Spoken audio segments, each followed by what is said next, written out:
and the latest.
You've got a business to run, big and heavy products to ship, and customers who need them now. When you've got the right driver and the right equipment, you can bet on a spectacular result. Bennett understands complex logistics and puts the best team, the most time, and the latest technology into every customer relationship, so you can sit back, relax, and enjoy the race. Let us handle the rest. Together, we can move anything. Speed, endurance, desire. For 160 years, Motul has helped engines and drivers go faster, further, and stronger. Tested in the heat of battle, driven with passion, with one aim, to give you superior powertrain protection and performance. Motul.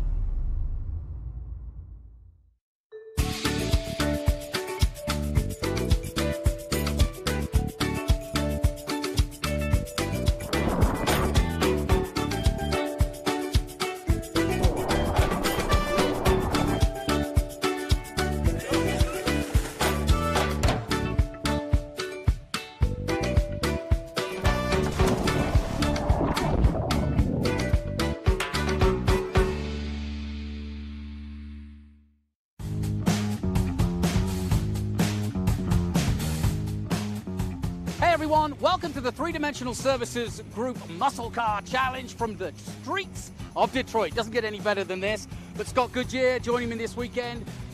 It's a real challenge, a street circuit. Tougher than Lime Rock, tougher than many of the courses we go to. Anytime you go to a street circuit, especially a new street circuit, there's a lot to be learned, and we're watching here these last couple of days, and I will tell you that a lot of drivers are overextending the boundaries here, but it's going to take patience to be able to finish this race and not end up against the wall. Remember, it's the highlight here at Detroit, but you're also running for a championship. Well, Thomas Merrill took the championship lead, our current champion after Lime Rock, and Matos is still in the hunt, but it's the youngsters, the likes of Connor Zillage, Evan Slater, and many more, all snapping up their heels. But will they be patient around these streets? We'll find out. We'll take a short break. We'll be right back with all the action.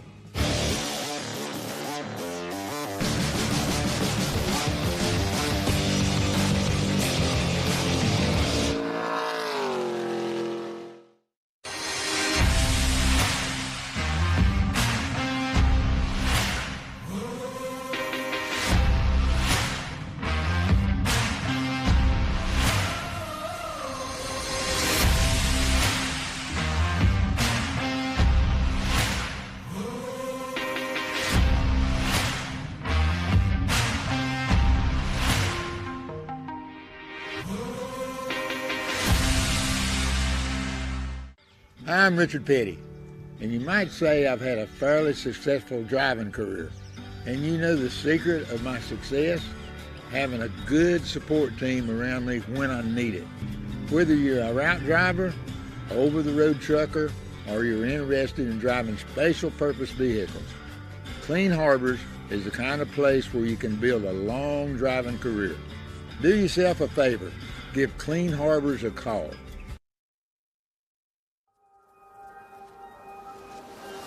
How good is this? Look at this view from Losowski. It brings all my fans, it brings the audience into the car with me. We turn 140 mile an hour entry speeds. The quickest and most efficient way for me to get information to my drivers is from using the VBox HD2 system.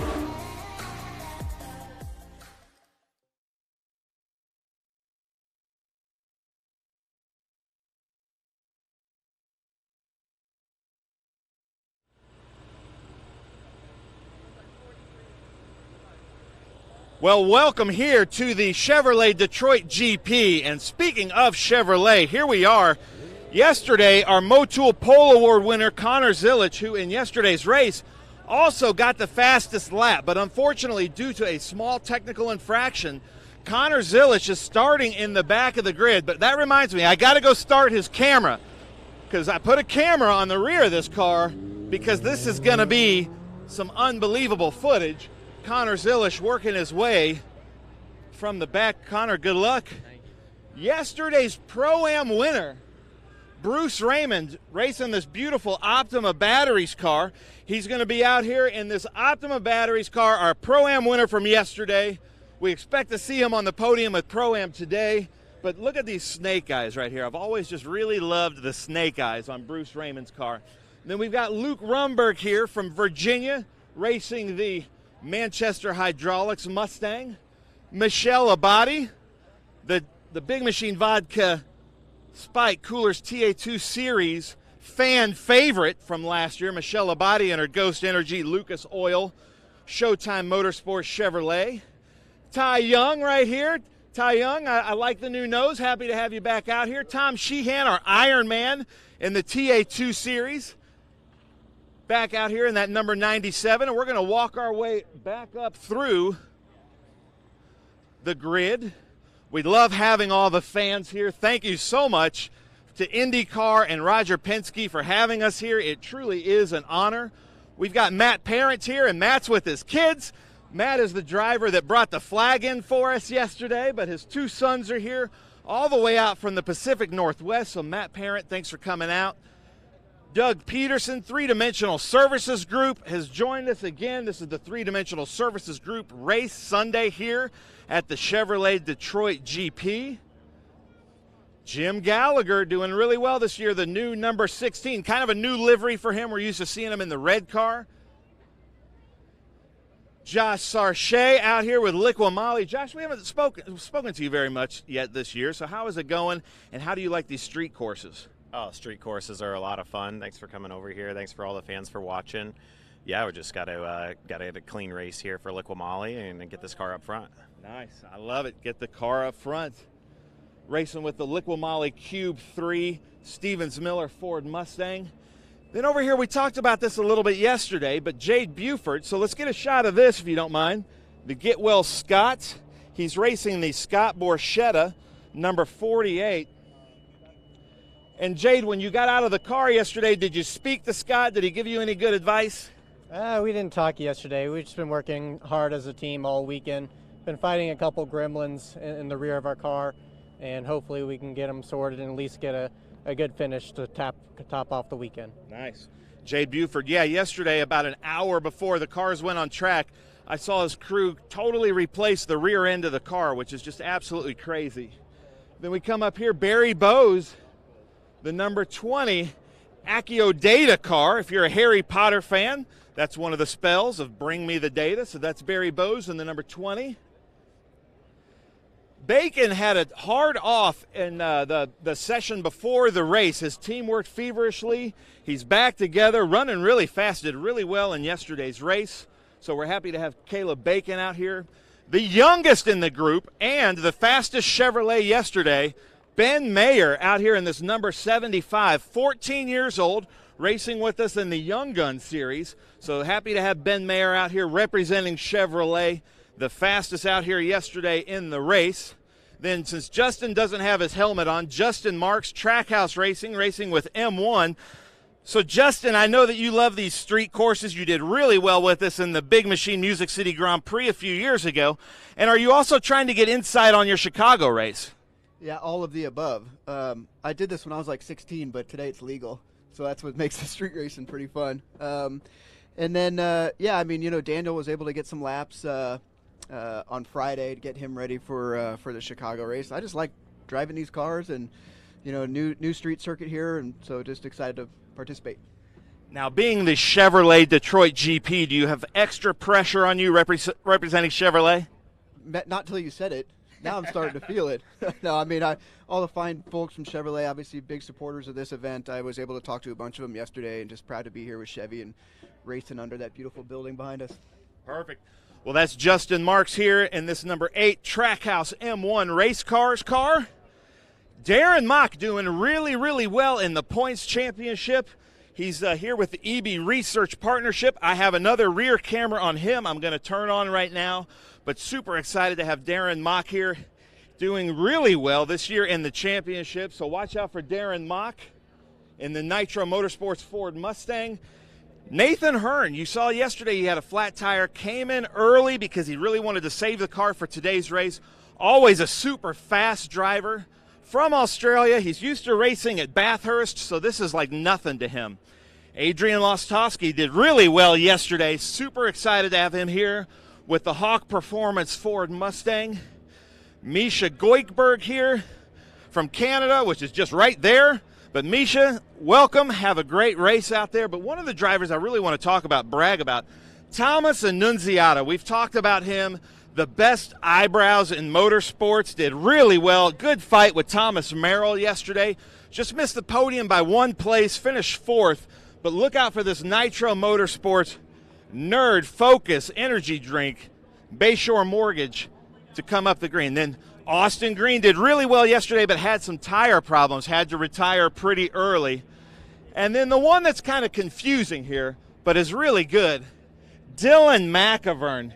I know that doesn't say Dylan McIvern, but Dylan McIvern is in this car, had a really good race yesterday, moved up a couple of position points. He's in this number 17. And you can see here, in memory of Silas, we score for number 4. I love it. Dylan McIvern out here. Love having Dylan back in the Big Machine Vodka Spike Coolers TA2 series. When Dylan's in this series, and this has been probably, 7-8 years, he's always in the hunt for the championship.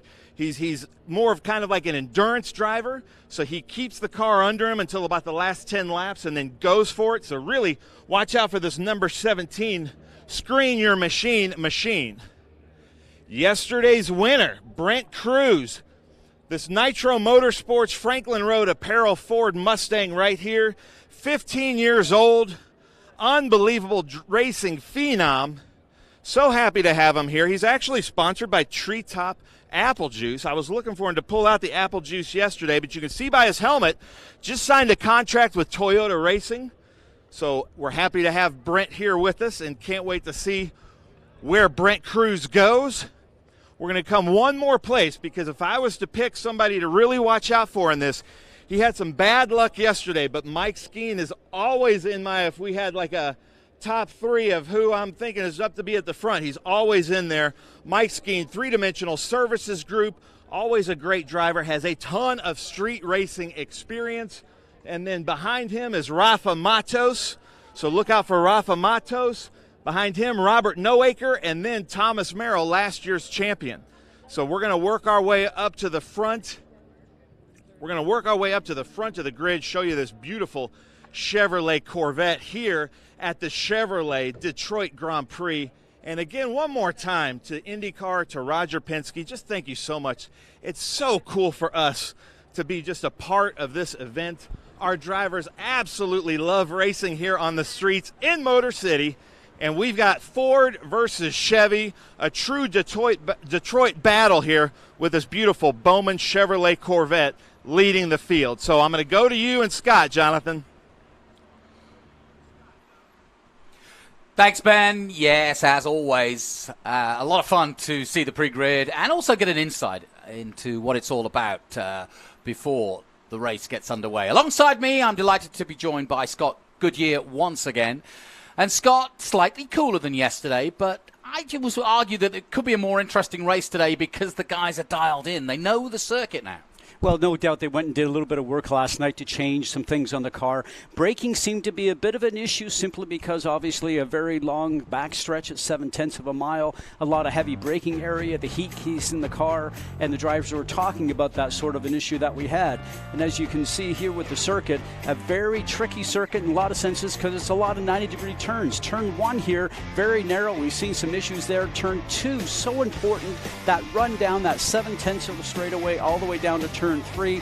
On that backstretch there, that will be the start and restart zone for today's races. That run down to turn 3, we've seen issues in IndyCar and also here in Trans Am.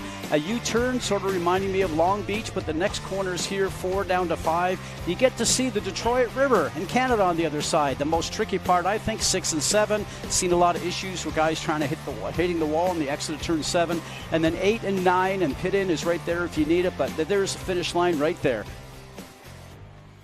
So there's a look at the Detroit circuit. And don't forget, MAV TV will be showing all the highlights of both the weekend's races on the Big Machine Vodka Spike Coolers TA2 series.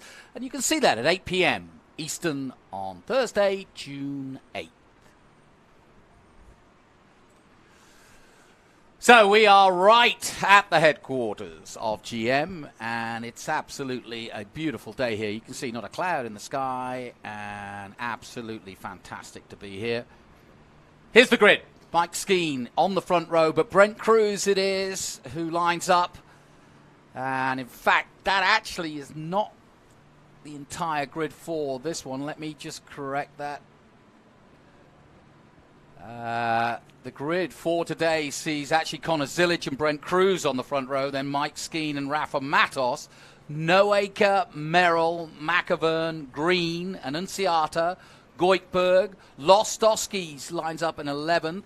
Hearn is 12th. Then Mock, Marks, Mayer, Caleb Bacon, and just behind Bacon is Moffat, Bose, Buford, Sargé, Gallagher in 21st position.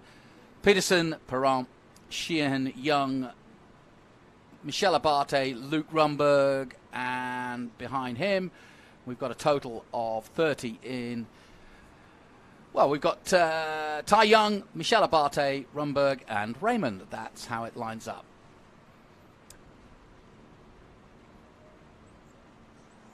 So, there you see, the pre-grid is lined up and ready to go. They will pop out of turn 9 and head out onto the track. They'll do 2 pace laps. The boats are ready. They're not fishing. They're watching from the sidelines between America and Canada. What a spot to be. Scott, looking forward to this one? From what we saw yesterday, I'm going to watch that front row exactly off the start because, you know, there's a little rubbing and shoving yesterday, so I think there might be a little bit of payback when we see the race take off between Cruz and Connor Zillage. So I'm waiting to see that. All right, well, we'll take a short break. It's the calm before the storm here in Motown. We'll take a short break. We'll be right back with all the action after this. Lightweighting means reducing mass and consolidating parts. No one tackles these design and tooling challenges better than 3-Dimensional Services. We'll provide flexible tooling solutions, including integrating parts, reducing design complexity, or even design changes. We're the go-to source for rapid manufacturing and low-volume production. Trust 3-Dimensional Services to develop the most efficient approach to meet your lightweighting challenges today. 3-Dimensional Services. Prototype, production, proven.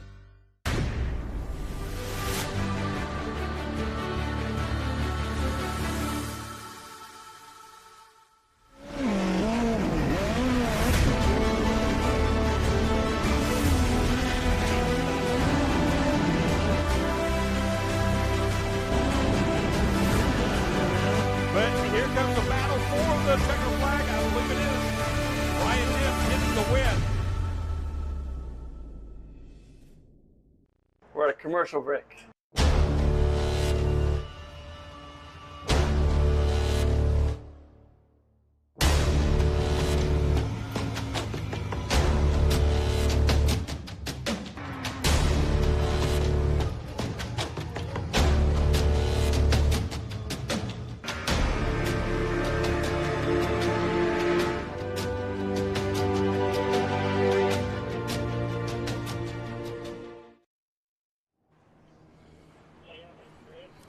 Welcome back to Detroit. As you can see, the pace car ready to go, and we are ready to go. So let's head down to Ben Sissel for those famous words. All right, well, welcome, ladies and gentlemen, back to the Chevrolet Detroit GP, and I have the honor of having Bud Danker here, the chairman, in this beautiful Chevrolet Camaro. And, Bud, what does it mean to be back on the city streets of Detroit? You know, it's been 32 years since we've been back in Detroit racing. We're still the Motor City capital of the world. Can't thank you, Chevrolet, and all of our partners here, PPG, of course, in this beautiful car for allowing us to be back here. And the thunder of these Trans Am cars is just epic, these pony cars. And been blessed with great weather. We're going to put on a great show today. Now, not to throw shade, but these cars that are about to come out here are unmuffled race cars, Detroit muscle. So please be loud and deliver the most famous words in motorsports. Drivers, start your engines!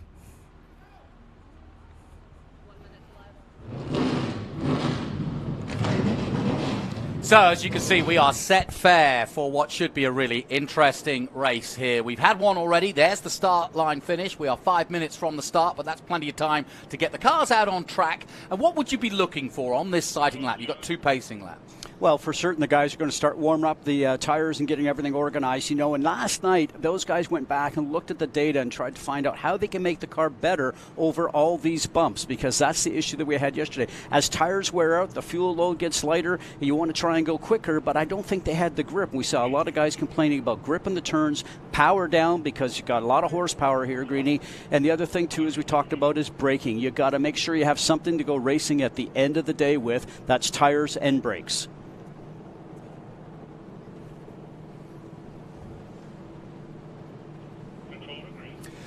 Well, this is the three-dimensional services group Motor City Showdown, and we welcome our viewers live on MAV TV. Scott Goodyear and Jonathan Green bringing you the action from the second race in a row here at Detroit and the third race in literally a week. So a very important time in our TA2 Spike Coolers season of racing for Trans Am, and a lot of points up for grabs. And already I thought somebody might step up and start, hauling in the points like Merrill, who won at Lime Rock. But in fact, it's Brent Cruz who leads the championship right now by 12 points after that win yesterday. So we are looking for this young gun to do exactly the same again. Well, you talk about the young gun. Brent Cruz yesterday had a very experienced Rafael Matos behind him, and we sort of predicted in those last 10 laps Rafas was going to come on hard and make the charge, but he wasn't able to do it. And the 15-year-old was driving like a 25-year-old because not a mistake and drove perfectly to see Brent Cruz, and he's now leading the Drivers' Championship. And you could see it yourself, 471, Thomas Merrill now second, 459. Matos moves back up to third from fourth yesterday, 455. So Matos has got lots of reasons, if you will, to win this race. And in terms of the young guns, look at this. Brent Cruz and his arch nemesis, Connor Zilic, who was the fastest and will start pole. 387 has Zilic and 471 has Brent Cruz. Evan Slater, sadly not taking part. He had a ding yesterday, not taking part this weekend for this second race anyway, after yesterday's race. So he's the only real missing person. Obviously Skeen's car has been repaired, but actually not a lot to talk about. If you missed yesterday's race, yes, you missed some great racing, but there's no big penalties, no big crashes, and nobody really falling foul to damage from the track in terms of their car. We come from Belle Isle, that smooth-flowing race circuit, I'm going to call it, still a street circuit it was over in Belle Isle. It certainly had some roughness to it, but different corners. Here we got 90-degree corners all the way throughout the circuit, maybe just 1 through 6 and 7, a bit of flowing turns, but in a 90-degree section like we have now, it's power down, coming out of the turns. The biggest thing these guys dealt with yesterday, along with the braking. But what I'm going to be watching for today is they're a little bit more confident with the race circuit, as I mentioned a second ago, changing some things on the cars, maybe tire pressure, spring shocks, whatever you want to do to make the car more comfortable for you. But as a driver today, you guys know that you got to get a good start, stay out of the melee that seems to be going on, that we seem to have in a lot of classes yesterday, including the Indy Lights race, the Indy Next race, if you can recall. You got to get through turn 1, which is at the end of this long straightaway, and it's really turn 1 is turn 3 as far as the start is concerned. That's going to be the key issue. Yes, I wonder as we look down on the streets of Detroit, what Mr. Ford or Mr. Chevrolet 100 years ago, plus 120 years ago, would have thought of 2023 and their name, their brand, their bow tie, their Ford Mustangs out here today, doing it as they always did around the streets of Detroit. And what a remarkable time to celebrate American motorsport and American muscle cars in this Motor City Showdown. And then when you say about that, about the manufacturers, it's the drivers that feel the pressure sitting here, yes, because I've lived it when I came here and drove either a Ford-powered or a Chevrolet-powered Indy car. You are in the home of both those manufacturers, and there's pressure on to do well, and especially the young guns running up front, because they're trying to get bigger rides, better rides in NASCAR these days. Yeah, when you've got Bud Denker doing your start command, you know that Roger Penske, Chip Ganassi, and all the Indy cars, Michael Andretti, you name it, are all here watching. They're watching, they're aware of what's going on, and they're looking for young drivers all the time. We talked about Brent Cruz yesterday. He looked at some single-seater stuff this year, and certainly a guy that a lot of other people are watching, not only in NASCAR, but in single-seater. So all the drivers, no matter what discipline you're doing here, you're in Detroit. You want to win. This is a street race, and Trans Am's with IndyCar this weekend. A lot more pressure. So we're looking at the young 15-year-old Brent Cruz. Interestingly enough, he won yesterday. That was his second win of the season, his 5th career Trans Am win, but perhaps more importantly to me anyway, his second win on a street circuit. And that's pretty impressive, given that he hasn't had the experience, given he started basically racing on ovals on the dirt and continues to do racing like that. But very impressive to win at Nashville and here in front of this massive Trans Am field. And the one word for that, if you had to ask me for it, is patience. Yeah. Patience from a then in Nashville 14-year-old and a 15-year-old as of March of this year. And he's got guys behind him like Rafa Matos that have been in IndyCar and big cars, around the world, and has the experience. Looking in the mirror and seeing Rafa there, that's got to put a bit of pressure on you, and he withheld it yesterday. Yeah, it's going to be an interesting start, and you can see those ominous-looking yellow cars behind Brent Cruz, and he's got to defend. Now, he did a really good job at restarts yesterday, and that's what I'm hoping he'll do again, but it's easier said than done to get it right every time. It's a rolling start, and you tell me, you've done plenty of them. How do you get it right? Because you've got 30 guys behind you wanting to do the same thing. Well, obviously, if you're on the lead, you get to accelerate first once you get into that start zone when we go for the initial start. So make sure you time it right. As a guy that's in second, you're listening and watching the car in front of you, and you try to time it so you're going exactly the same time that he does, so you're at least even getting off the start zone. And that way it maybe gives you an opportunity to go and dive in and maybe break deeper than the guy that's in front of you and get through the turn. They're going to want to lead this first lap, Reedy, because it's so hard to pass here. And if you can get out in clean air and not have to worry about some guy sticking his nose into you, that's what he's off for. And, Matos knows he needs to make a move here very quickly. And, he's back and forth right now. But like I said earlier, I'm watching this front row simply because with Zilic and Cruz, two young guns, two guys that were so quick yesterday, I'm going to be interested to see what happens here. Yeah, and as we said, this is a very important part of the season. What have you noticed? Oh, this is bad news. In comes the 86 of Mike Skeen, and that is not planned at all. What has happened here to Mike Skeen? One of the favorites for the race. He had a problem, went into turn one, and that is really interesting because now the race is under the control of Brent Cruz. We are going racing without Mike Skeen. Well, it looked like they were about ready to take that window net down, which means he felt something in the car that was not just going to be a short fix there. So we'll have to see if they get that repaired and come back out. But he was slated to start third today, so that's going to be interesting. It takes one very commanding driver out of the start. As you can see, 2 by 2, that's exactly as planned. Brent Cruz has got them lined up. Alongside him, two-time champion Rafa Matos. Matos, the wise fox here when it comes to starts. We'll be heading towards that Chevrolet bridge in the distance. Then you'll see the starter, and then it's up to Brent Cruz and Rafa Matos to lead us away here at the Motor City as we head away for the showdown in Motor City. Good start from Brent Cruz. Annunziata gets away well too. Who's going to take the run? It's going to be Cruz in the red and white. And the Ford Mustang takes the lead. Matos will go second, and there's Merrill. And once again, the two competents from last year, Merrill and Matos, going second and third. Hell-bent for leather out of 3 and into the narrow 4. Now that's a downhill run, and you really dives down. You don't really see it just here on the screen, but when you walk the course, man, it's different. And this is the most difficult part. Very narrow getting through there in that drive that you have going up to 6 and 7. That's almost like a ski jump there right in the middle of the turns. Transition is very important. We saw a lot of people having difficulties there. This run down to 8 and a very quick left-hand turn, a short straight here to turn 9. The right-hander coming on to what will be our finish line coming up here just in front of the pit lane. That's where we are now. Good start from McAvern in the blue and white and yellow, just behind Merrill in 4th position. Then Annunziata already looking very racy indeed as they dive through turn 1 and up the hill for 2. Important corner turn 2. You've got to get great drive out of here. And already Brent Cruz building a lead. Look at the lengths he's got. 5 car lengths already on Matos. Early in the race though, some 1 hour to go or just under. And already now Matos under pressure from his arch nemesis in Thomas Merrill from Salinas, California. But very smartly taking the inside lane that you see the yellow car with Matos. He turns around, knows it's a U-turn. Just make sure you get through there cleanly, and there's a short drive over here till turn 4. A little pushing and shoving going on already. No kidding. Austin Green under massive pressure there.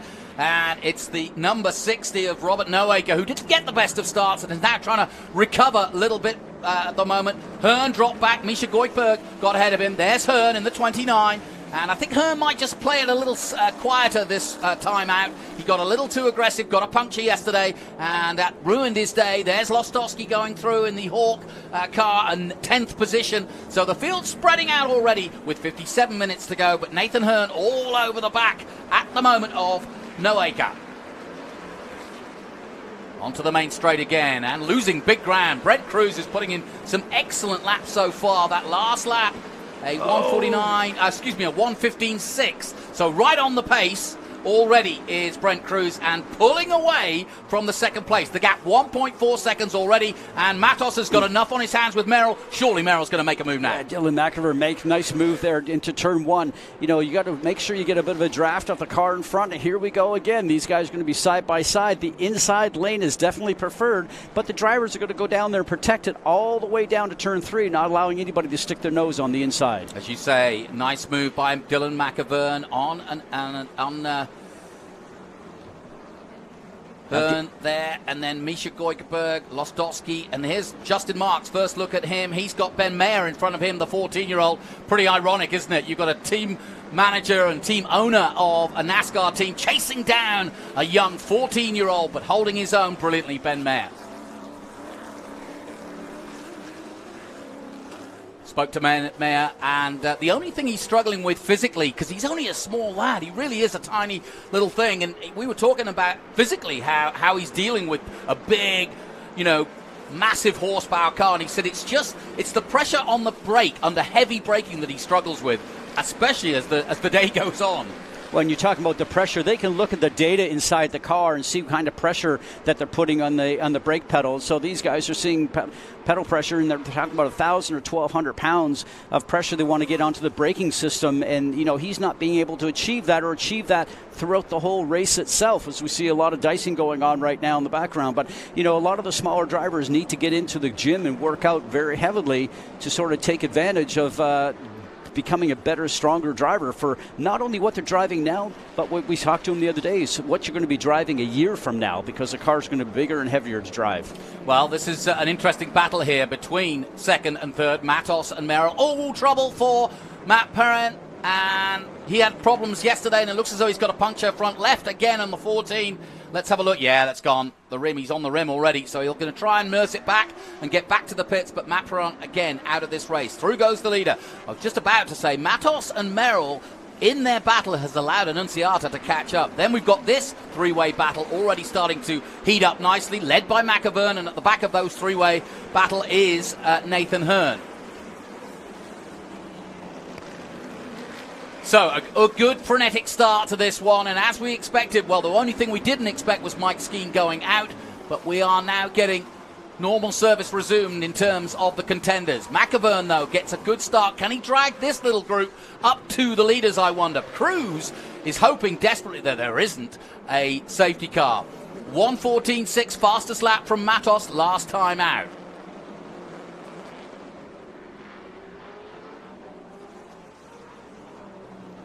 Now, question is for me, where the heck does Merrill make a move? Well, you can tell that he's looking right now and moving around, but these two guys fighting each other really plays into Cruz's hand, as you're mentioning before. So, we go. Here comes the 14, yeah. They're going to jack him up, put another wheel on that front left. It was a puncture, wasn't it?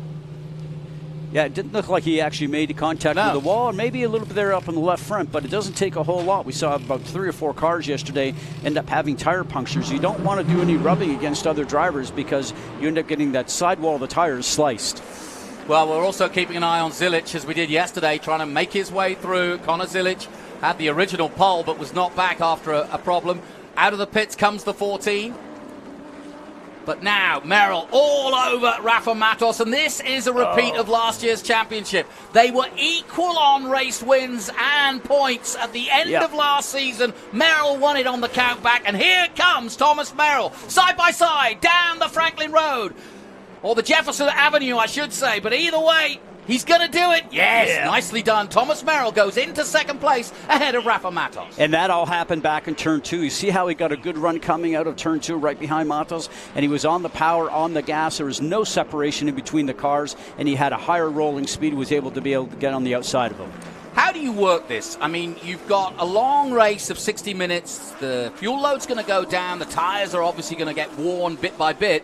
We don't think they're going to fall apart in any way. Pirelli create a situation where these tires will last, as long as you want them to last. But, it's a natural attrition as you race around these streets. They are street circuits. They are rough. They are abrasive. How do you play it? How much do you push if you're Rafa right now? Well, right now, you just feel to the car. It tells you what it can take and what you can give it. But for him right now, he's not being able to keep up up the pace. Maybe he's a little concerned about the tires. He was one of the drivers yesterday a little concerned about his brakes at the end of the race, Greedy, if you can recall. So maybe he's thinking, I've still got over 50 minutes right now. I'm going to sit back here and let these guys go and run off, because as really a veteran driver, he's probably pretty certain there's going to be a yellow at some point in time and bring the whole pack back together. Now, in that last lap that we just went through, I saw the debris flag out at turn 8. Okay. So there's some body parts sitting on the race course there at some point in time. So somebody's had contact either with another car or else maybe on the wall itself. So that might in turn bring itself to being actually a full course caution. Yeah, and also as a driver, you want to avoid that just in case you do pick up a puncture or go over it.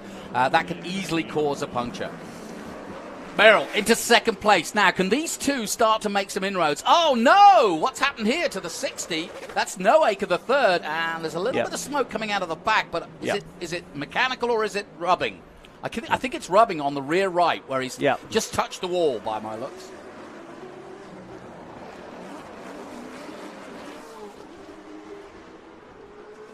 You're watching the three-dimensional services group Motor City Showdown, and it is just that at the moment. Brent Cruz, the young 15-year-old, is leading the way just as he did yesterday. We're concentrating on this absolutely fascinating battle for second, third, and fourth. Thomas Annunziata, just 16 years of age, chasing down the two-time champion and the current champion, Thomas Merrill and Rafa Matos. Austin Green just behind. He's pulled away from Dylan McAvern. McAvern, not bad street specialist himself over the years, but that was a good start by the HP Tuners Thomas Merrill car to get ahead of Matos early on. But as you said, Matos probably biding his time a little bit, concerned about brakes and concerned about the longevity of the race.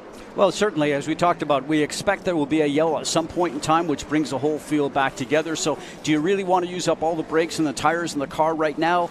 As a veteran driver, you'll sit back and probably play this correctly. But I'm watching some of the speeds right now, Greeny. We're seeing Brent Cruz already in the 113s, a 113.9. It seems like he's got a couple of tenths on the rest of the field. He's out in front. He's got clean air. He's pulling away.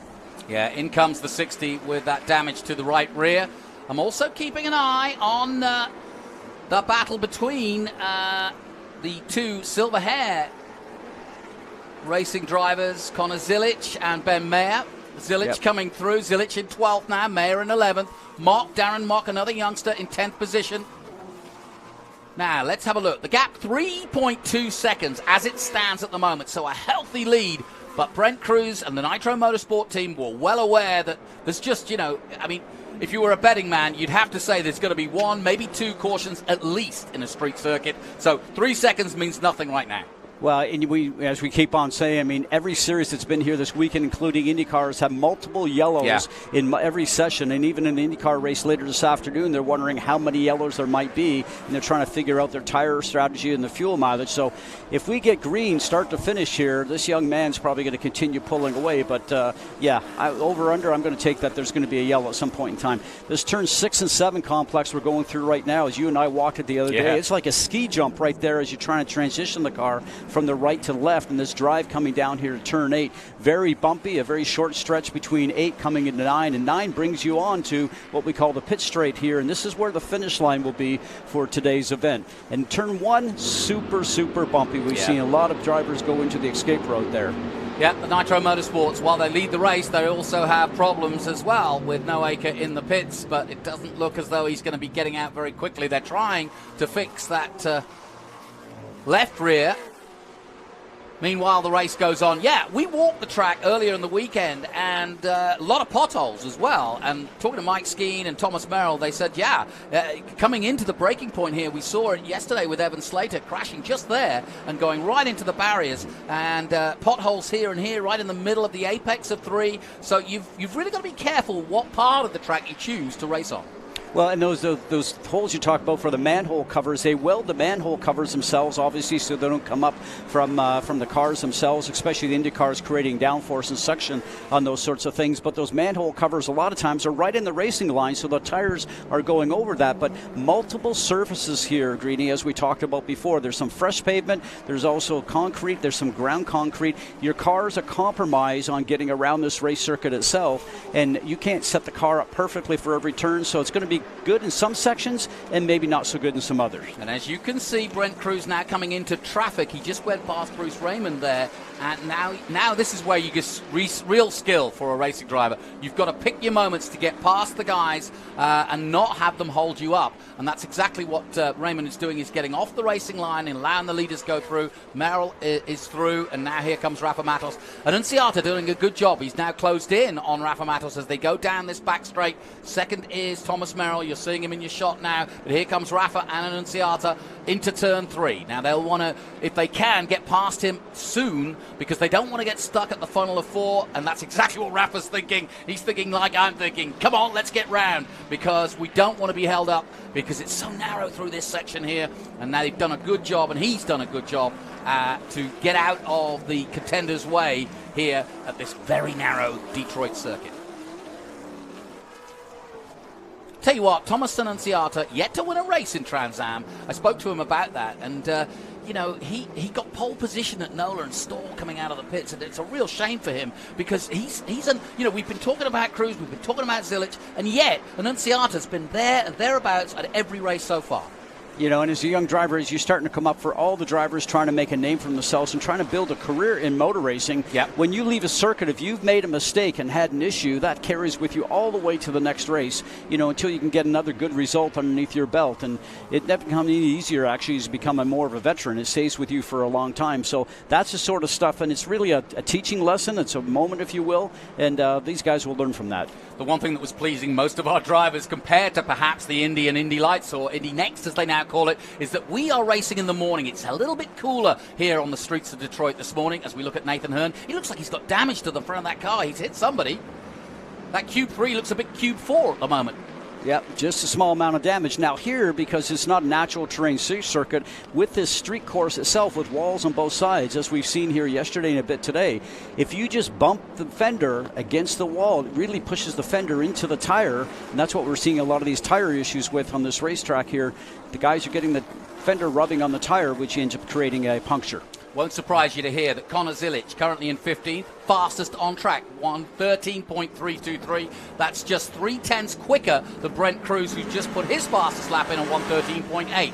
Boy, cross-town traffic, as they used to say in the song, and it is just that here in Detroit, as Lostowski from New York for Hawk Performance, trying to go down the main straight, past our commentary music. No! Rafa's out! Rafa Matos is out of the Detroit Showdown. Oh, the Brazilian in the 88 has hit the first corner heavily, just as Skeen had done, and that has put paid to his hopes of a day. Matos starting the day third in the championship. Oh, bitter. Yeah, major hit. Major hit. Too. Not a whole lot of room for error there. As we've seen in turn 1, it's very line dependent. If you go off, if you're trying to pass somebody or you don't get your line correct, you end up hitting a lot of bumps there that actually take you off into the escape road. Unfortunately, he didn't get there. He turned around and ended up hitting the wall. We've even seen that in some IndyCar stuff in this last day. You just saw Doug Peterson inducted into the Michigan Hall of Fame of Motorsport recently.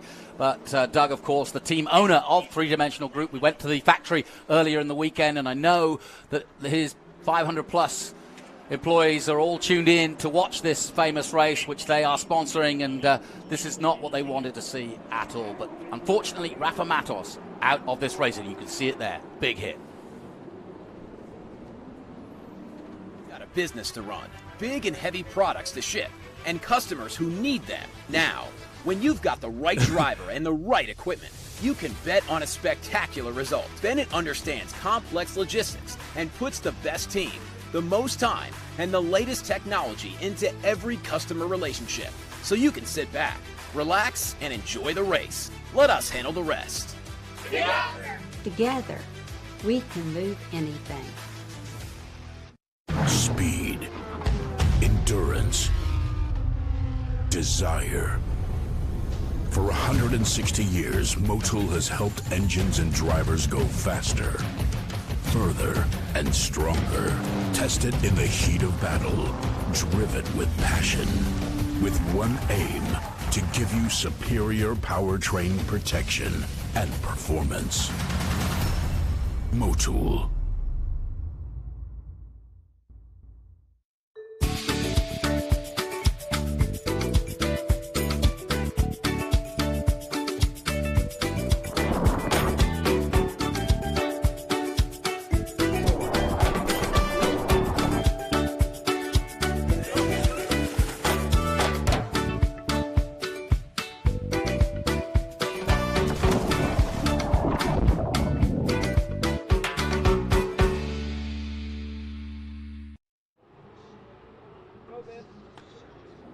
Hey, here I am with Robert Noaker. Robert, unfortunately, you were really fast, but now you're in. What happened?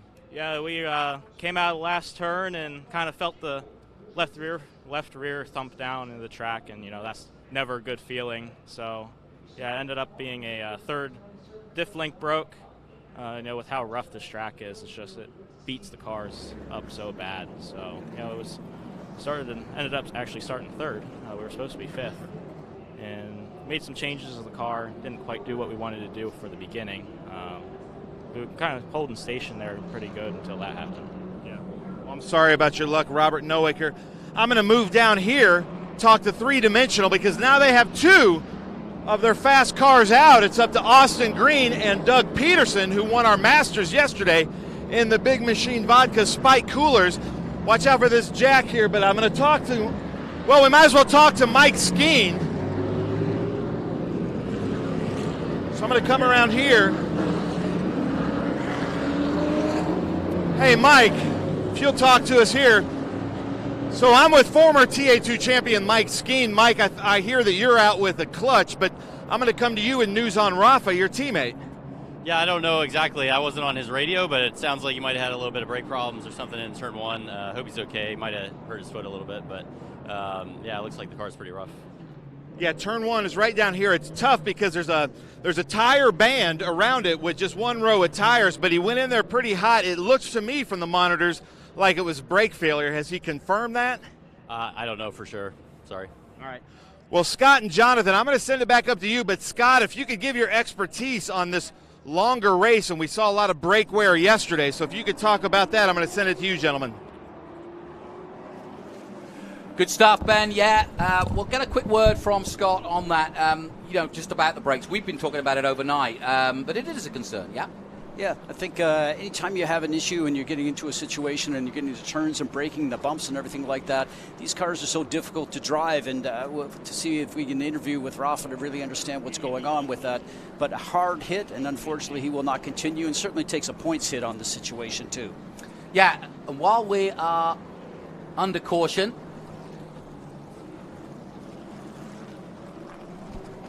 so while we're under caution, and as you can see, they're going through turns 6 and 7 and down the Atwater straight again. I'm going to bring in Tony Pirello, obviously, who runs the series and looks after bringing Trans Am around the country. First and foremost, you must be delighted to be in the home of both Chevrolet and Ford. And a great moment for Trans Am. It goes back to the great days of the Trans Am 100, doesn't it? Well, to be in the Motor City with American Muscle, that's what this series stands for. It's such a privilege to have Roger Penske and Bud Danker invite us to be here and put on our show. Honestly, we view it as a privilege, and I'm proud of our guys. You're doing a great job. The three-dimensional support and Big Machine Vodka for TA2 especially has just been unprecedented, and it's anytime you come into the Motor City with Camaros and Mustangs and Challengers, you're in the right spot. It's awesome.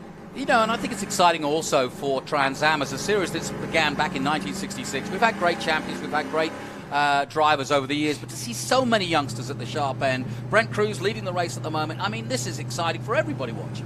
Well, it's honestly become a premier destination or development series for young kids. I mean, I think 10 of the starting Daytona 500 drivers have come through our ranks this year, that over the last several years in TA2. And just see, you see a Brent Cruz or Connor Zillage or so many of these young guns that are just putting on a show. Their age is amazing to me, how young they are and how talented they are. But this has been a labor of love. It's just great to see the series bounce back so much. Well, we've got about one more lap to go on this. But again, obviously we're here in Detroit. We'll also be doing a street circuit, the Big Machine Vodka Spike Coolers Nashville race. But you must be happy with the schedule too, going all the iconic circuits, Watkins Glen, Sebring, and so many others. We do. We race across the country in the premier road courses around the U.S., but it's a different type of event for us when we share it with IndyCar like we do here in Nashville. But this is it's special to be part of it. It's good that Trans Am has so much history as part of this event years ago, and to see the rebirth of Trans Am in a sense, it's really special to be here. But while I'm on here, I got to give a special shout out to Scott Borchetta. We're thinking about you. Keep getting better, my friend, and we'll see you back at the track soon. Hopefully, we'll see you for sure when we get to Nashville. But with that, I'll turn it back over to you guys. Thank you for all you do. The fans out there, this is a special weekend for Trans Am for sure.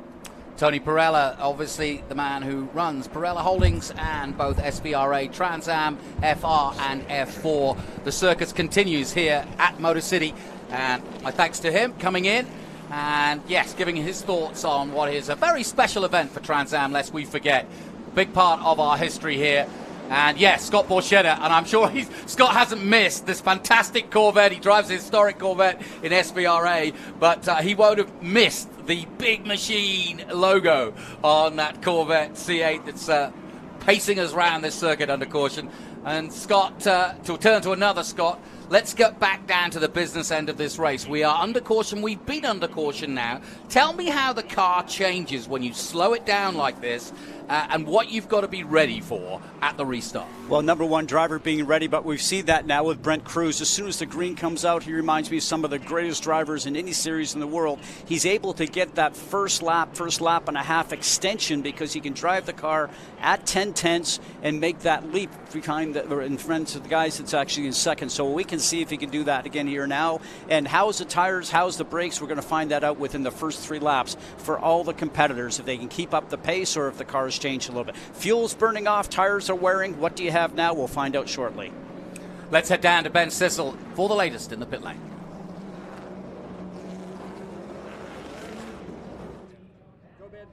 Yeah, here I'm with Silver Hair Racing. We've got Maurice Hall, Gil Martin.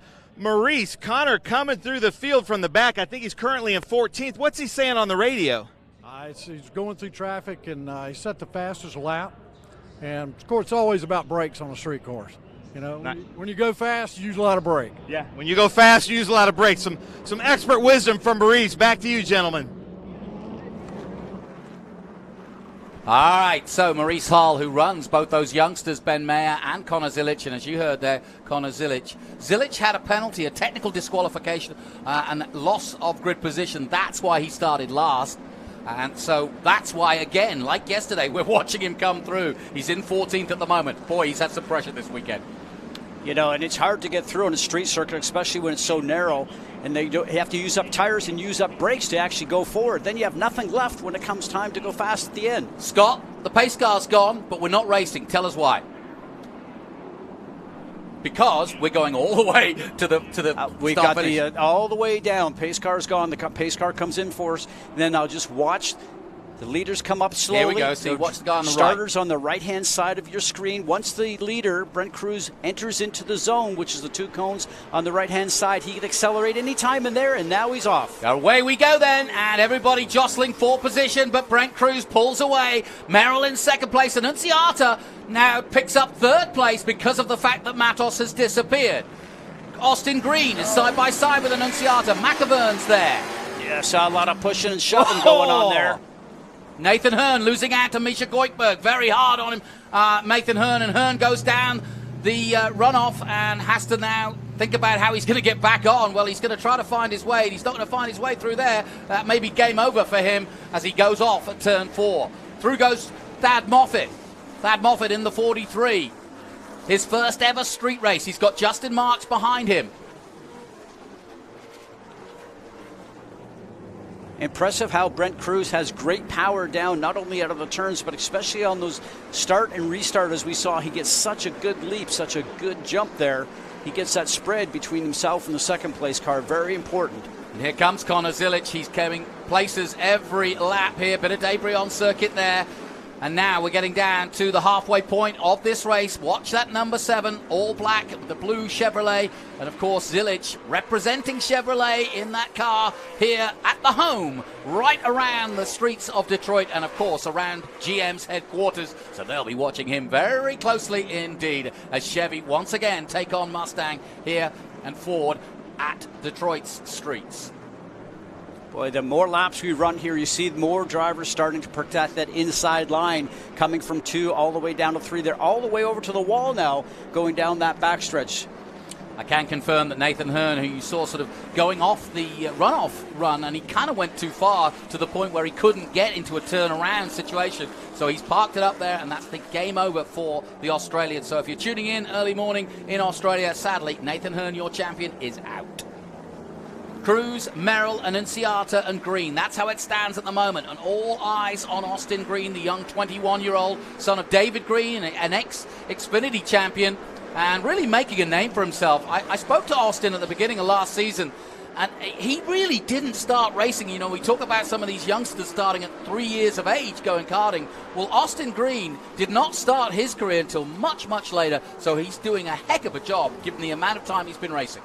And, you know, the day that I started karting, I was 9 years of age. I mean, today they start them at 5, as you mentioned. They have these little midgets at 3 when they're going around circles. So, I mean, they get a feel for that. It's part of the growing up, I guess, if you will. So, but, you know, sometimes when drivers enter a little bit late, they still go through that process very quickly because they're a little bit more mature and they be able to understand everything that's going on around them and understand how to set the car up. So I think starting a little bit late, if you've got the ability and the talent, Greenie, you're going to get there. It doesn't matter if you start at 6 or if you start at 10. Absolutely not. Jim Gallagher under pressure. Josh Sargent putting pressure on in the 77, the Liqui Moly car. But Sargent still pushing away, and Doug Peterson just ahead of him. There is Doug Peterson. Ty Young had a problem yesterday, and the 22 has got a problem today as well. Into the pits he comes.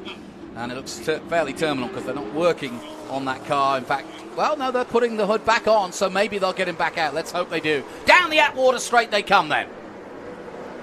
29 minutes to go. Yeah, you know, Brent Cruz, for those in road racing and Trans Am, you may be new to that name, but if you talk to the dirt guys, they'll tell you that he was given a dispensation to race in the Chili Bowl at just 13 years of age. So they're well aware of him when it comes to short ovals, of what Brent Cruz can do and has been doing for almost a couple of years now.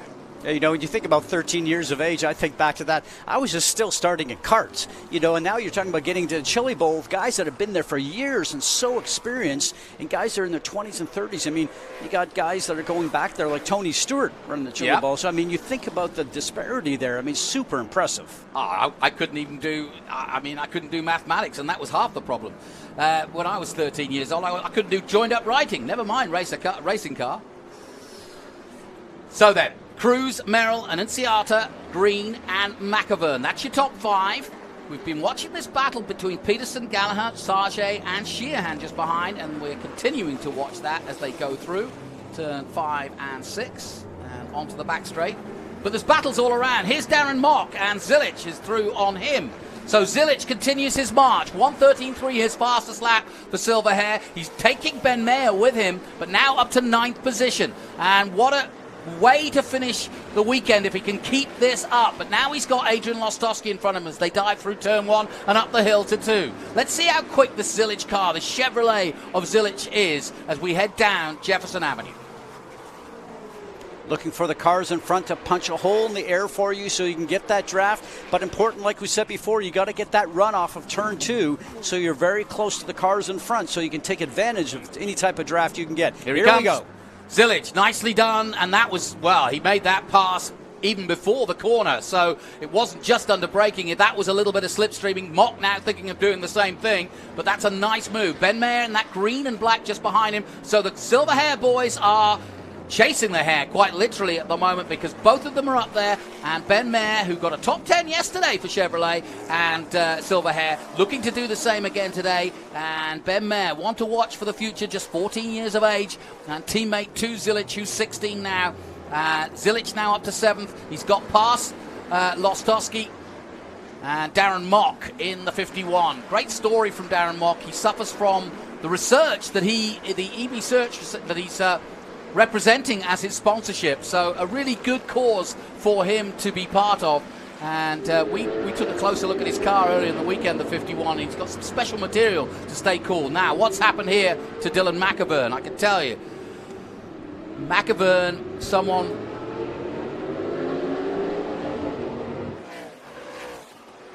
Well, they're all over the car. I'm not quite sure what happened to him, but we'll find out. 26 minutes to go, and it's Cruz, Merrill, and Annunziata. Mock, Mayer all over the back of him at 3. Oh, he thought about a little nudge there on the exit at 3, but held it all together. Lost a little bit of ground there in that lunge. Just behind him, Thad Moffitt. Oh, you can see the car starting to slide around a little bit more now. And action everywhere throughout this 30-car field. And this is the second race of the weekend. Over 200 points up for grabs at this very important race weekend that could be pivotal to the overall championship. Next up, we head to Mid-Ohio, Road America, Watkins Glen to come, and we finish off the season at COTA. So a long way to go yet. Long way to go, but what I'm watching difference today from yesterday is a lot of guys are a lot more controlled. Changes on the race cars for overnight, shocks and springs. Cars are much more controllable, drivable, and it's creating a better race and actually less opportunity for yellow. Look at Zilic's craft here. He's behind Misha Goikberg, and you know and I know that he is a master. Zilic looking to do and get another scalp, but now Annunziata under pressure from Austin Green. Now here's that battle. Zilic, can he get another scalp? And he does. He's got past Misha. Misha can do nothing about it. And the Canadian, with bags of experience in IMSA and Trans Am, given a little lesson in overtaking there by Connor Zilic, but he won't slow down Misha if I know him well. Down towards the Detroit Port Authority. There's the turn and there's the building to your right. And that's as close to the river, the Detroit River, as we come, and as close as we want to come. and that pass that we saw is textbook perfect. Yeah. Get up, present yourself for the guy beside you. Don't get in a confrontation, start to bang wheels and bang fenders, because then it takes something out of your car. You might end up getting with a tire going down. Perfect textbook pass right there. Well, Austin Green's got the hurry up. I think he's now aware that he's flying the flag for Three Dimensional Services Group, because with Matos out and Skeen out, it's up to him now to do something and get a decent result. Matos got on the podium yesterday, but there's a good chance of a podium here today. And Annunziata, though, has other ideas, but you can see the gap to these two and then Merrill. Here comes the yellow peril of the 89, side by side. Has he got him? I think so. No, Annunziata says, no, you won't, my friend, and holds him off nicely. Good racing, fair? I think so. Annunziata lives to fight another day, and once again, Austin Green will build his way. Maybe the next opportunity could be at 8, or 1, or another lunge at 3. You can see the car starting to slide around now with 23 minutes to go. It's starting to get nip and tuck in terms of everybody really struggling to get the grip they want. Well, and remember, the fuel load is going down, cars getting lighter. You're trying to be a little bit more aggressive with the throttle, and it doesn't take much because there's no traction control in these things with the high horsepower you have. Get on the throttle just a little bit too much, and Greeny, when you're sitting in the car, you go over a bump, your foot hits the throttle sometimes, and you turn around, you get more throttle than you want. So there's not much you can do with it with a bumpy circuit like this. You know, last night we talked and we thought that maybe the confidence that people were getting from track time here at Detroit might lead to more lunges, more aggressive racing, but actually this has been cleaner than yesterday. Well, I think you also, as a driver, when you go to a new circuit and you go back and look at what happened at race 1, especially when you do a doubleheader like you did this weekend, you know, it doesn't take much to be able to have a full course yellow come out and take you out of the event. So I think a lot of guys learned from that yesterday. And you go back and they got a little bit. A little loses out. Bump and run. Bump and run, exactly that. Green goes through. Was that fair? Well, you know something, I think paybacks are, could be today, could be next week. Yeah. Now, let's see if Green can pull away now, or will Annunziata try to come back at him. But that was a good move by the Three Dimensional Services Group, number 89, as he goes up one spot. I have to say, story of the day has to be Connor Zilic yet again. He's got the fastest lap of the race, and he's just up to 5th place, having started at the back for an infringement. And he was due to start on the front row with his mate Brent Cruz. And I say mate because they came together yesterday, and Cruz basically pushed him out of the way to get the lead, and he hit the tyres. It was deemed as fair, so that's all good. But Zilic was not happy, and nor were the Silver Hair Boys. And so, fair enough, they're desperate to do well here on the streets of Detroit. This has been a tantalizing battle throughout most of this race here, the 1 hour Motor City Showdown here in Detroit City. Beautiful weekend so far. It's been perfect weather, and we've had some great racing, and it continues here. Goikberg Adrian Lostowski, wheel to wheel coming into 3. We're on board with Adrian in the Hawk Performance car. You see how bumpy it is through the apex there and how tight it is. Scott, this is really tough. You've done a street circuit back in the 90s here at Detroit. Was it this narrow? And this is so narrow. He's coming down narrow section here, and as you come through this section now, this left-hander enters up into the tight 6 and 7. Now watch the bump when you go over here. You want to get on the gas, and there's such a lurch that goes through there. We just saw the car land. Coming through here to 8, a lot of people have hit the wall. This run down here looks smooth going down to 8 itself, but it really is not. Very bumpy. 8 we're in right now and headed up towards 9. That's the right-hander that leads on to the finish straightaway. The pit's over on your right-hand side, but you can really tell there's no smooth part here at all, Greeny. For these drivers, you're getting bounced around all day long. And as I mentioned a second ago, just keeping your foot on the pedals and being smooth with the pedals becomes an issue around this circuit. Yeah, I would have thought it's very easy to both miss a gear or miss a pedal or a brake, throttle or brake, because you're literally bouncing around. You can see it when you're on board with the Adrian Lostowski here, and even here on the straight, you're going rippling through the street turns over and under the bridges. It just ripples. But this is Lostowski's best opportunity. He looks to the outside on Goikberg. Goikberg closes the door, and that's good driving by both of them, but that's good driving by the Canadian.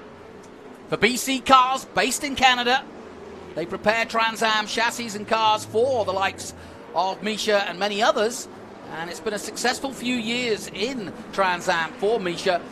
And same for Adrian Lostowski, runner-up in the production version of SGT in Trans Am a few years ago, then turned to TA and TA2, and he's not looked back since. A great run by Adrian Lostowski in the last year or so.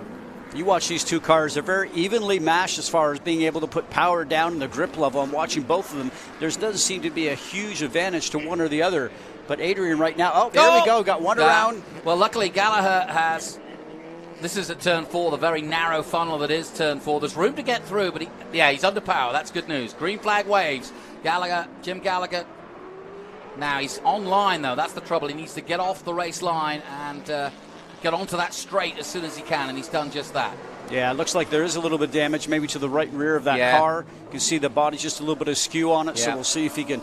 You'll get a driver now. As a driver, you're starting to feel whether the car is going to track straight, or right now will he end up coming in the pit lane. He's got a couple of turns to decide. Meanwhile, Lostowski back into 3 again, and they still go to battle here, the Canadian and the American. It's been a good battle this. Just want to remind you, Brent Cruz started the day with a 12-point lead over Thomas Merrill. Matos was 3rd in the championship. Now he'll score nothing out of this race. Zilic was 4th, and still Zilic continues to be the story of the day. He's at 5th place now in this race, having started at the back. The top Chevy in this race with Green in 3rd position. So the 2 top Chevys, Green and Zilic. Oh, no! Our champion is in the wall at 9. That's the first crash I've seen at 9, and he's also got damage to the roof. I wonder what's happened to that car. But either way, Merrill has dropped right back, and he's into the clutches of this battle we've been watching. Merrill with a lot of damage to that HP Tuners number 26. And drivers are saying that turn 9 is probably one of the most difficult turns to get around just because of where the bumps are on the racing line itself. It doesn't take much. The back end's coming around. Yeah, completely came around. So what happened there is you're trying to carry the speed into the turn. You can see the roof buckle right there. That's a lot of damage on that car. But the balance of the car wasn't there. He had not enough weight on the rear of the car, which caused it to come around. Well, this is getting very interesting now because Austin Green in that Chevrolet has moved up to 2nd place for Three Dimensional Services Group, and giving them a little bit of hope that their race could be a special one for Austin Green. He's had a 2nd place already this season, but not a win, and this is going to be a big day, but he's got a lot of catching up to do. The gap 6 seconds between himself and Brent Cruz as we continue to watch Lostowski and Michko Goikberg go through their paces at very high speed. But watching the first 2 guys, as you're talking about, Brent Cruz and Austin Green, they're running the same lap time now, Green. Just they've been running lap time evenly whenever they're in clean air. Last time it was 1:13 even. That last time around, Cruz got hung up in traffic a little bit. He was at a 1:15 and Austin Green at a 1:13. So let's see if he can actually start to cut down in 17 minutes that we have left here. Let me ask you, as a racing driver, when you're in this sort of position where you're lap after lap, nose to tail like this, are you trying to overtake or are you trying to force the guy into a mistake? Well, a little bit of both. It depends on what you need. You look to see where your car is a little bit more stronger than versus the other guy. Here we go, right around. No, both Abate and Raymond couple of pirouettes around. there. Yeah, a little pirouette there. Well, unfortunately, the girl from Las Vegas kind of an innocent bystander as the 54 got turned around, but that was Bruce Raymond was an accident waiting to happen. We could see that from a long way back. He got out of control, and unfortunately there Abate, she's still going. Yeah, and the same thing as we just saw previously, not enough weight on the back of the car, the axle. You don't have the car balanced, braking a little earlier, getting on the gas a little earlier, and start to get the weight balance front to rear even. The back end of the car didn't have enough weight on it. It came around really easy on turn-in. Good to see Matt Perron out there in the 14. He had an issue earlier in the race. And now Abate, she's still under speed, so that's good news, but already this battle, and this could be where Misha tries to take advantage of these cars by threading his way through, and he's done just that. Gives himself a little bit of breathing space, but both of them handily through, and that's not easy to do, get through two cars like that on this very narrow circuit. But their battle is back, and they are again nose to tail through turn one. Meanwhile, at the front, you're not missing anything. Brent Cruz continues. The gap, though, has come down. It's 5.3 seconds. So Austin Green is reeling him in bit by bit. There's 15 minutes to go. We could be in for a grandstand finish to this one, Scott. Yeah, we'll watch the times to see if he starts to take off a couple of tenths a lap. But you know what's interesting now, Greeny, is this is the longest section of green flag racing that we've had between the two races. Yeah. So right now, drivers are starting to push a little harder, maybe get a little tired, make some mistakes. Tires are going away. Very close, and the brake pedals maybe starting to get a little bit long as you start to overheat the brakes a little bit. You have to take that into account as a driver. As the car changes, you have to adapt. If you don't adapt, then mistakes happen. Now listen, my mum's watching. What do you mean when you say the brake's going to be a little bit long? I know what you mean. It basically your foot's going further to the front, right? Absolutely, and you're putting your foot on the pedal, and maybe you're not getting as much braking efficiency as you did the previous lap around, and the pedal travels longer. So instead of maybe traveling just about an inch, it starts to travel about an inch and a half, and that throws your timing off as a driver, getting into the turn, turning, and getting through the car and putting the power down on the exit. This is ironic because Lostowski is doing exactly what Misha Goikberg has done over the years to many other drivers, which is put the hurt, go right behind him, almost nudging him along to try to force him into a mistake. They come out of two now, and this is as good an opportunity as Lostowski's had to really get some slipstream, and maybe back round goes Perron again in the 14, and that's the second time he's been around today at turn two. He's backwards at the moment, and now he's out of sight. He's going to be blind coming in there. Here comes Lostowski. He's not going to do it though, is he? Great racing though so far. Really is, and we talked a second ago about the longest running green that we've had between yesterday and today. Mistakes are happening. Yep, but they're keeping it tidy, and the race is continuing, which is good news for the fans that's watching at home. And I hope you're enjoying it on MAV TV Live. And we are delighted to have our new broadcast partner giving us access to a huge audience of motor racing fans as Perron. Well, he's got plenty of room to turn it around now and plenty of time to do it. Oh, here comes the leader. Be careful. So here comes first. Here comes... Oh, that's not second. I'll just touch the wall there for a moment while avoiding the number 14. But Perron trying desperately to get round and get out the way. This is scary for a racing driver. Yeah, sometimes it's best just to turn around as he was pointed opposite direction, just to turn the wheel and put pedal down and spin the car around so you can actually have an opportunity to do a 180. Now, if he stalled it, we could get another safety car if he can't get it going again. But he did a very smart thing because he reversed out of the danger zone within the turn. There we go. So we are under caution. Unfortunately, the Venture General Contracting number 14 of Matt Perron has stalled it, tried to get it turned around. He had an accident or an incident at two and got away from that, but then found himself backwards as he tried to turn it around, and unfortunately we're now under full course yellow. Yeah, so as a lot of times, there he goes. So now, as a driver, Greeny, the advantage for Cruz is gone. So he's got it going, but sadly, we are under caution. We'll take a short break. We'll be right back.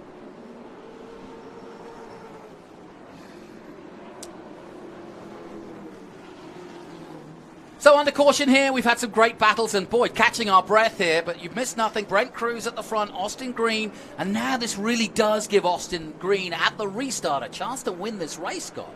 And I was watching, and actually it was interesting. Austin Green was starting to go a couple tenths a lap faster than Cruz. So now, is his car maybe a little bit better? Maybe the brakes are better, tires are better, a little wind's picked up as we can see right there. I'm waiting to see this restart and to see the most initial part power down, and that run to turn 3. Will they get through there cleanly? I don't know. But let's go down to the pit lane. Ben Sissel has been beavering away. Ben, what do you got? Yeah, thank you, gentlemen. I'm here with Dylan McIvern with M1 Race Cars. Dylan running 5th, but moving up. The podium in sight, it's got to be heartbreaking to go out with a mechanical. Yeah, it's a real shame for the SLR guys. They put together an awesome car as usual. It seemed like we had long run pace. The short sprints, we weren't quite as good. But, you know, we were banking on having the long green flag, and the car was starting to come to me a little bit there. I certainly think we had the podium in sight if we could have stayed out there. Real unfortunate. You know, it's part of racing to have mechanical failures, but I feel for the guys. They worked so hard this weekend. Now, usually it's the power steering, but you said it might have been the steering rack? Yeah, so it's something in the rack itself. You know, normally if you lose power steering, you can keep rolling, but I lost steering almost completely, and I was pretty much going straight off in every turn. So, you know, just for safety, we did have to bring the car in, unfortunately. Nice. Well, I was really hoping to see something from Dylan McIvern, because if you followed him in the past, he's kind of a chess player, racer, endurance mindset. And if he's within sight with 10 laps to go, that seems to be when he hits another gear and is usually in contention for the paddocks or for the podium. So, Dylan, I'm sorry about your luck, man. It's better luck next time. Back to you, gentlemen. Thanks, Ben. Yeah, Dylan McIvern, a perennial top scorer when it comes to sports car racing and Trans Am, and he's been around this scene for quite some time, and shame to see him out of the car. Jim Gallagher in the number 16 also pitting. So we've had quite an attrition rate, although we haven't had any massive smashes per se. You just saw that turnaround from Matt Perron, Michelle Abati coming in the Lucas Oil Ghost machine number 30. And we'll be back out there again. Ty Young already parked up, so quite a lot of cars. But now you see it here, Annunziata and Green and Connor Zilic in this hunt for the victory. Now, if Connor Zilic could get a podium out of this, we saw Thomas Annunziata at NOLA after stalling from pole. He came back to 5th place, did Thomas. I wonder if Zilic could do the same. We're about to find out. We're under caution here, and once again, Brent Cruz leads the race here in Detroit, looking for his 6th Trans Am win and his 3rd street course win. But with the restart about to happen, there are plans by the likes of Austin Green in 2nd place, the 20-year-old looking for a result. Likewise, the 16-year-old Thomas Annunziata in 3rd. And just behind them, believe it or not, you won't believe this, Connor Zilic, who started at the back and is now looking to try to get on the podium. And that's got to be the most impressive thing you've seen. You know, not as many yellows as yesterday, so he's done that on pure speed and driving ability and taking care of his car and weaving through traffic, so that's very helpful. Yes, these yellows are certainly helping him, but he's got to feel very good about himself, even if he doesn't even move up any more spots. But what I'm going to be watching for right now is power down, because the most important thing going down this long straightaway on this restart, and we'll see if Brent Cruz has enough tires left on the car to be able to get a good launch on this restart, and if Austin Green maybe can run with him. And I'm going to be especially watching the hairpin coming down into turn 3, which will be the first turn they'll arrive at after this restart.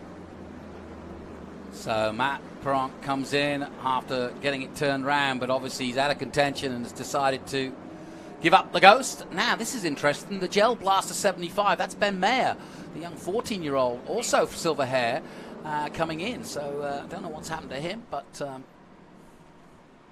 it's going to be interesting. It must be hard, I think, sort of weighing up your concentration under caution, because you've got the adrenaline flowing and you're kind of re-going through your plan. Do you want to talk to the engineer, or do you like to keep to yourself?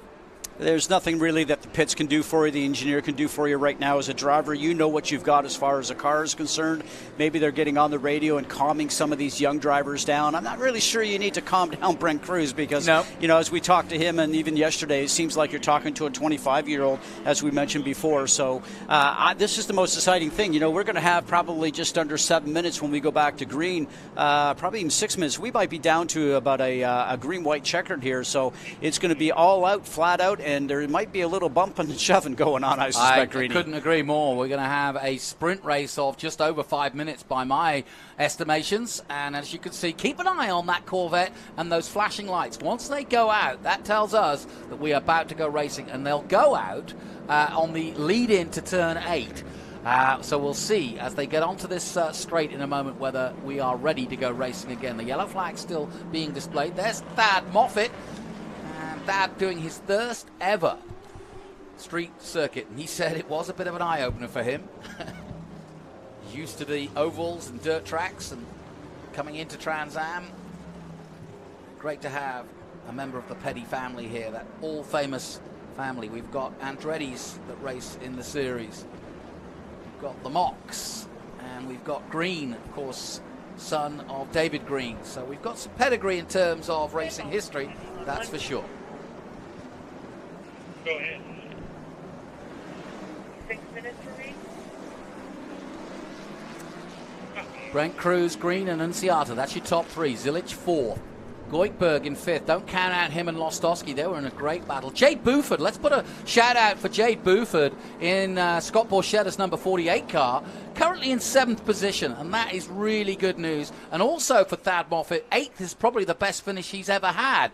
He got a bunch of 12th places at the start of the season, but if he finishes here just ahead of Justin Marks, this will be his best result of the year. Thomas Merrill is still circulating, but down in 13th position. And that is important to remember, because Merrill will score points when Matos isn't scoring points. And there you see it for yourself, the top 15. Merrill down in 13th, Peterson in 14th. He is leading the Masters Championship. Sheehan, Tommy in 15th position. And I just heard from race control that the pace lights are going to go out this time, so we'll end up seeing a restart this time by, and there will be some firing action coming up to turn 3, Greeny. Yeah, there will be, absolutely, and that is why we get the restart. What will happen is the Corvette will turn its lights out, give the control of the race to Brent Cruz, but it won't be like traditional motorsport where you go across the finish line and accelerate away. No. David Hoots, the race director, and the organizers here have decided that it's much safer to use Jefferson Avenue and that long straight, there go the lights, that long straight to get us restarted. No point in restarting on the start finish, because you'll all end up with a concertina into the first corner. So we will wait. We will get into single file. Everybody knows the rules. We had several drivers meeting, one in a church, I may add. But now you see the safety car come off. Now the race is under Brent's control. Now we're on that front straight, and now we're going to that turn 1. We've got 2 corners to go before we get onto that back straight, and then look for that zone and look for the green flag to wave. And that's what Austin Green is waiting for, and Thomas Annunziata. And look how aggressive they are warming up their tires. They know this is a shootout. This will be a 1 or 2 lap shootout to the end, and they know that the win for this race will probably end up happening on this restart. So important. Here we go. Into turn 2 and out of turn 2. Now, everybody line astern and getting ready for this restart. Now, so far this weekend, Brent Cruz has been absolutely sensational. Can he continue with that run, I wonder? I wouldn't bet against it. Here we go, folks. Detroit City, it's a showdown here. The three-dimensional services group, Motor City Showdown. Who's going to win it? Watch for the green flag. There it is. Away goes Cruz, and so too the top 3. Oh, Green's got us. He's having a look. Not close enough, I don't think. Nope. And we'll also keep an eye on Zilic on the outside at the moment, and already challenging for third. Oh, no! Oh, no, they've all gone around. Oh, what drama. The top 4 in the race here in Motor City have just gone haywire. And amazingly, Thomas Annunziata, the man I was talking about not winning a race, has got a chance to do it with 2 minutes and 45 seconds to go. Unbelievable. We said it was going to happen in turn 3. And he's got damage to the car, too. And Jade Buford is in 2nd place. Scott Borchetta is getting out of his bed, and he's going to come and be cheering this on. Zilic is up to 2nd. Zilic is up to 2nd place from the back in the Chevrolet. What a turnaround of fortunes. Well, you said it's all going to happen in turn 3, and that's exactly what it happened. The race is going to be won there. Wow. Unbelievable drama here in Motown. Well, there's a famous Motown. More contact, yeah, that's Mock with contact. Barry Bowes getting side by side with Darren Mock as they exit 2. Nowhere to run to, nowhere to hide. Dancing in the streets, as Marvin Gaye once said here in Motown, and that's exactly what we've been doing. How can Mock see? Yeah. That is very scary. Annunziata, Zilic, and Buford. I would never have called that one, but that's how it stands. Moffitt in fourth. He could get a podium. What a race. What a day.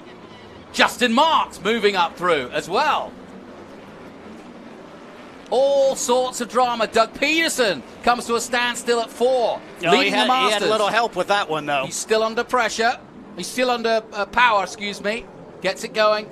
And it's going to be white flag. Zilic's car throwing bodywork off the car in the number 7.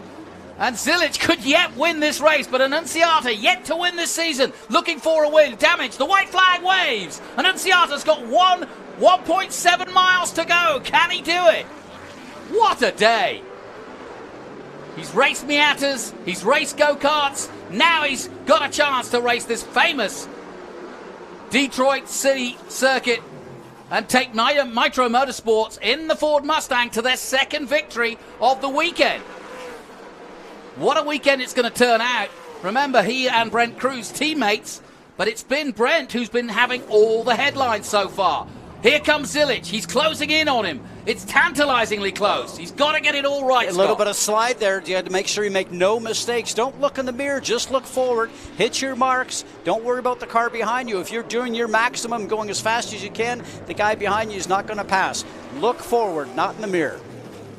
Well, another Motown song. Ain't no mountain high enough, and there isn't one for this man from California. Thomas Annunziata on his way to victory. Just 2 corners to go. Debris and bodywork everywhere, but it doesn't matter. Zilic closing in the 7. But is there going to be time? He's going to make one lunge. Oh, Zilic is going for the line. He's going to try everything in his pocket, but it's going to be Annunziata. What a finish here at Detroit. There's the checkered flag. It had everything. What a race. And the number 90, nerd-sponsored Nitro Motorsport, Thomas Annunziata, wins his first race in Trans Am ahead of Connor Zilic and, of all people, Jade Buford. And Thad Moffitt in 4th. Zilic waving out of his driver's seat at Annunziata in congratulations. He knows what it means to that youngster. They're all good friends, these young guns. But what a day, what a moment for him. And there's his team, Silverhair Racing, Morris Hull. And it's been what was a disappointing weekend with Zilic going out yesterday. They thought it was, they were really kind of cheesed off yesterday. But now it's all celebration. Here's the moment. Yeah, and I wouldn't blame anybody push for and a that. tag. Well, actually, you know what happened? It was a chain reaction because it was the 4th and the 2nd, the 2nd and 3rd, and then you saw Cruz just get tagged in that corner just at the last minute. He was already sideways too. And I think he got tagged. Okay. It looked like he was in the middle of the turn, right by the apex in the first apex. You watch this here. See, Green gets tagged by Annunziata. He gets tagged, and then he pushes, and then exactly. And then it's a chain reaction all the way through, which in turn takes out Cruz. Well, you know what my next question is? Annunziata wins the race. Does he get in trouble for causing that? Oh, they call that a racing accident, or is that like, oh, I can push a few of these guys? That's sort of like bowling. Well, it's been entertainment all the way, and I tell you what, Motown is living the dream because there's been a fair few races around the streets of Detroit, but that was right up there. Oh, that was amazing. That finish and actually coming to turn 9, 8 through 9, and getting that almost looking like it was going to switch positions there. And Zilic doing a great job. I mean, this was the most exciting Trans Am race in a long time. Terrific. And how about this for Jade Buford on the podium as a replacement driver for Scott Borchetta? There's the moment for Thomas. Ah, what a great moment. You can see, you don't have to see his face to know what it means. The body language says it all. Oh, I love to see scenes like that. Big moment. A lot of work, hard work. You don't see the work that goes on behind the scenes. We do. We see them working throughout the night and getting the cars right, getting them checked, getting them through scrutineering. And it's so hard. And hats off to him because he has been working so hard for this victory. He really deserved victory at NOLA. He should have had victory at NOLA. And there he is. Fresh face. Look at that. Not even a sweat bead. You know, we were talking about before, when you make a mistake, it carries with you for so long. And these guys, friends as they are, you know, congratulations to both sides. But if you make a mistake at NOLA, you come back and have this opportunity, it rights everything for you. This championship has been going since 1966. But there is no question you are watching a new era for Trans Am as these youngsters are ruling the roost here on their way. You will see them on your television screens, on MAV TV, and around the world over the next few years. You're watching the future of American motorsport right here, and Thomas Annunziata has stepped up to take victory. And in a moment, we'll hear from Ben Sissel and our winner. Wow, what a win then for Thomas Annunziata. He's out of the car and he's ready to talk to Ben Sissel. Here with the Big Machine Vodka Spike Coolers TA2 Series.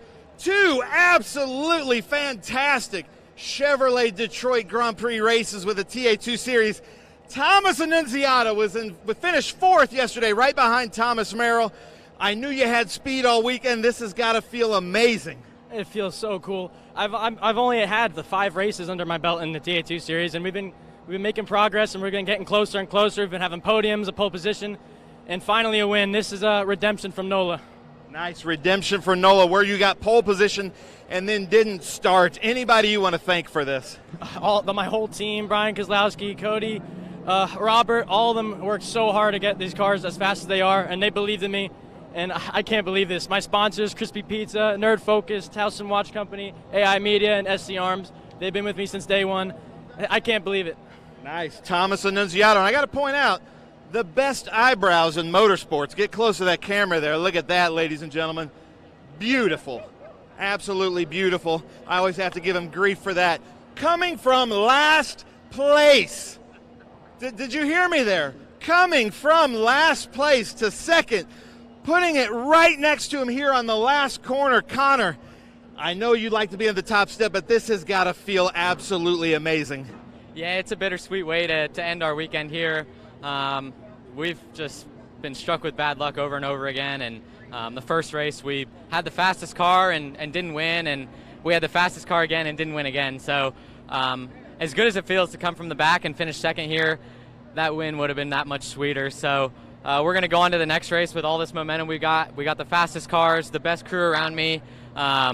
I love driving Chevrolets, and especially at the Chevrolet Detroit Grand Prix. So just thankful to be in this position and thankful for the team around me, the opportunity they've given me. Maurice and Laura Hull, they do so much for me as a driver and a person. So just so thankful for Jeff, Gil, Ryan, everybody under the team, Kevin, Avery. They all worked their tails off to try and give me this opportunity. So they were here slaving away for hours last night to get this thing fixed up after I put it in the wall. So to finish the weekend on the podium is amazing. Nice. Good job there, Connor Zilich. Way to go. Hey, somebody needs to get in the middle of that. Somebody needs to get in the middle of that. Hey, Jeff Holly, get over here, man. That's got to feel so good. Jeff Holly, crew chief, worked so hard on Connor Zilich's car. You guys were here late into the night. You were starting in last, but Jeff told me before the race, he goes, watch us get on the podium, and here you are. Yeah, it's pretty good. First off, I'd like to thank Maurice and Laura Hull. They put together a really good program. We got the best guys. We got the best cars. We continue just to do the right thing, so we're really excited. Nice. Nice job. Now, ladies and gentlemen, we got to come over here. Where is Jade Buford? Over here. So, at the last street race we did, the Big Machine Music City Grand Prix, Scott Borchetta was third place in the number 48. This time, Jade Buford, third place here at the Chevrolet Detroit Grand Prix. Dude, you got to smile more. This has got to feel good. Yeah, and we're so happy. It's been a tough weekend, tough grind. We've had some gremlins to fight through, but we had a great long-run car, and we just kind of persevered and tried to play it smart. And the seas parted for us there at the end, for us to be able to make a move and capture a P3. Scott, hope you enjoyed watching that back at home. Thank you. Nice. Hey, Scott Borchetta, super proud of you. Awesome job, Jade. Nice job, everybody. I just want to have a big thank you to the IndyCar, the city of Detroit, the fans, unbelievable. I hope we put on a good show for you guys. Roger Penske, I know that the Trans Am is in your blood. I know this is a big part of your legacy. I really hope that we did you proud. Thank you so much for letting us be a part of such a fantastic weekend here. I hope you will have us back.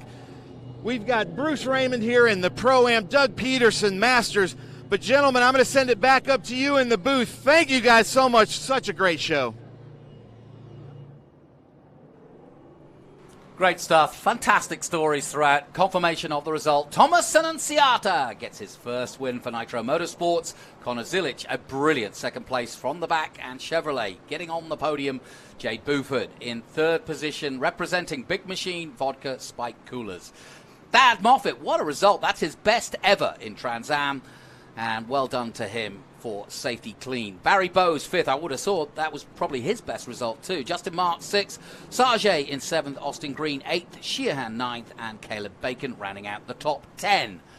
Drama indeed with that incident, but Goikhberg in 11th position. Merrill, the champion, in 12th. Cruz in the end finished 13th. Lostowski, Peterson, Mock, Mayer, Gallagher, Abate 19th, and Bruce Raymond in 20th position. I think the Pro-Am winner, and Peterson the Masters winner.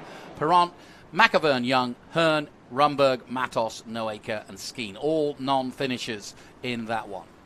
Don't forget, you can see all the highlights, what has been a truly brilliant weekend of racing around the streets of Detroit on MAV TV.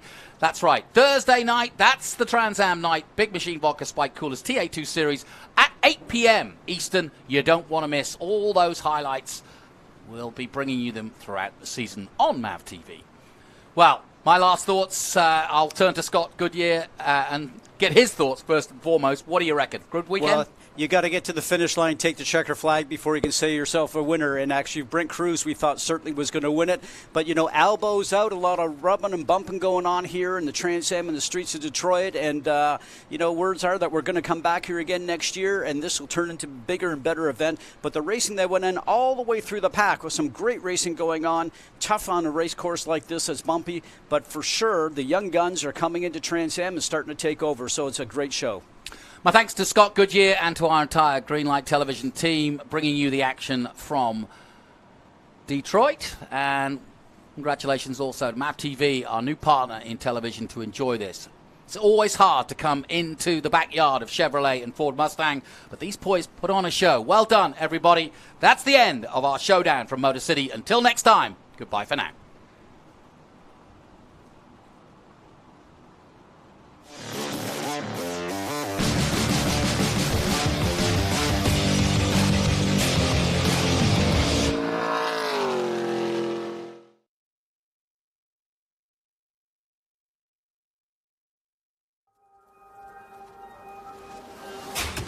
Good is this? Look at this view from Lostowski. It brings all my fans, it brings the audience into the car with me. Speed turn, 140 mile an hour entry speeds.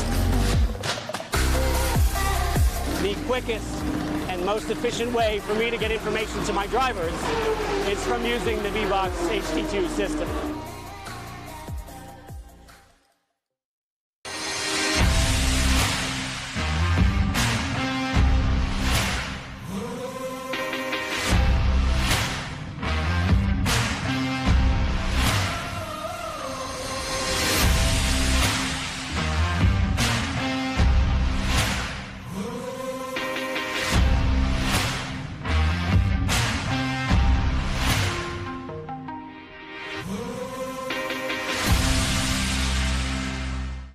I'm Richard Petty, and you might say I've had a fairly successful driving career. And you know the secret of my success? Having a good support team around me when I need it.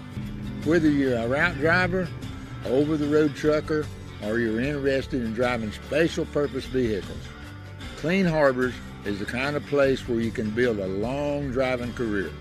Do yourself a favor, give Clean Harbors a call.